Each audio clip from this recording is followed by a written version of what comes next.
Ouais les gars, c'est Just an Algerian sur YouTube et Juste l'Algérien sur TikTok. Aujourd'hui je vais expliquer les circuits les plus rapides de la Formule 1. Plus vite que tes parents quand t'es en retard. Bon ben, viens on fait le top 10. Ok, maintenant je débute.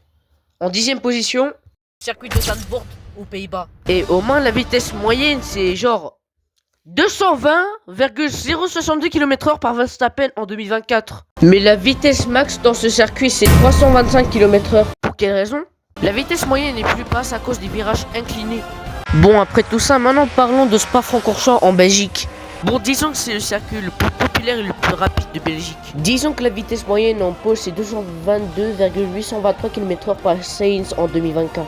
Mais la vitesse moyenne est de 350 km/h parce que, ouais, tu sais ce qui se passe quand tu prends au rouge à haute vitesse.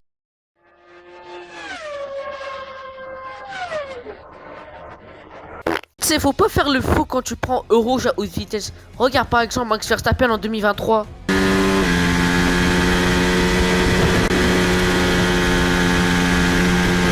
T'as vu que c'était simple, hein? Ce circuit-là, c'était en 9ème position des plus rapides, mais là, on va passer au 8ème. D'après mes calculs, Barcelone est le 8ème. I like my cheese drippy. Donc la vitesse moyenne en pole, c'est 234,863 km/h par Russell en 2024. Toutes les vitesses de pole, c'est en 2024, bro. Mais la vitesse moyenne n'est pas plus vite que la Belgique, c'est 330 km/h parce que... Ouais, tu sais, il y a le DRS puissant sur la ligne droite principale. Et c'est tout. En 7ème pose, il y a le pays le plus connu des animes, c'est le Japon évidemment. Avec son circuit, le Suzuka évidemment. 335 km/h parce que les S à haute vitesse et le 130R poussent très fort. 6ème l'Imola, ainsi surnommé l'autodrome d'Enzo et Dino Ferrari et le Grand Prix d'Emilia-Romagna. 230 km/h par Verstappen en 2024. La vitesse max, 330 km/h. C'est à cause que la piste est technique mais aussi rapide. Tiens, je crois qu'en 5ème position, on a le Red Bull Ring en Autriche. La vitesse moyenne en pole est de 241 km/h par Verstappen en 2024, mais la vitesse maximale est de 341 km/h.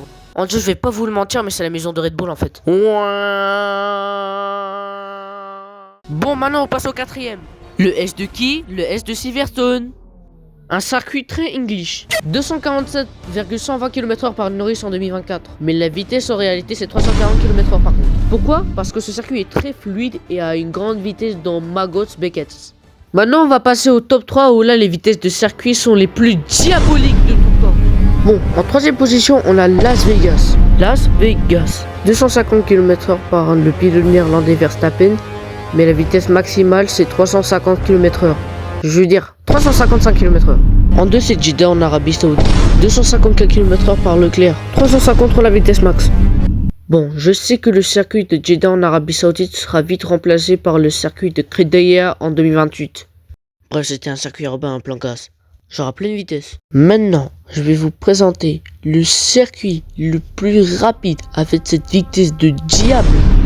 Je vous présente votre majesté, le saint circuit de l'autodrome de Monza. Démarre le circuit 260 km/h par Verstappen en 2024, mais la vitesse réelle est 360 km/h. En plus, dis-toi que le record c'était en 2014. C'est pas de cette année quoi. Tu veux savoir la raison? Parce que c'est le temple de la vitesse en fait. C'est le record absolu de la Formule 1 en fait. Bon, maintenant que j'ai fini l'explication, maintenant on se laisse tranquille entre nous. Donc maintenant c'était Just an Algerian ou Juste l'Algérien. Peace. Allez Peugeot, allez. Le jeu César des automobiles. Allez Renault.